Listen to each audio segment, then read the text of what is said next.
I'm James Fuerst, and Huge is my first novel. The novel is about a 12 going on 13-year-old young boy who suffers from what he calls rage, has an imaginary friend, and he thinks he's the hardest of all hard-boiled detectives. He's out to solve a very inconsequential crime in a small town by the Jersey Shore in the mid-1980s. It's supposed to be a comedy. I got the idea for Huge actually from reading a short story.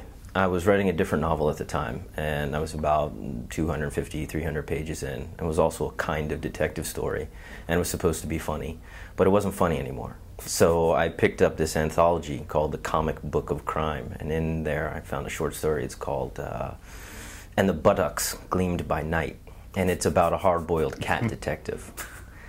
And after reading that story, which I found to be very funny, all of a sudden I just had this really quirky little voice going on in my head, and I knew that it was a boy who had sort of outsized dreams and an oversized potty mouth. So he's got an older sister who's going through her own changes. He's got a mother who's unfortunately away from home a lot because she has to support the family. And then he has a grandmother whose mental health is deteriorating, and she lives in a retirement home. So all of these things add a certain amount of tension, and also trauma, slight trauma for Huge as a character, because he's not sure of his place in the world, and yet the world is changing around him willy-nilly. How does a 12 going on 13-year-old boy get the dangerous cool chick? I don't know. Writing Huge, I did listen to, I created my own soundtrack of the Jersey Shore. It was basically just Bruce Springsteen. I mean, that was it. But I did listen to other things as well, and I haven't told anybody this.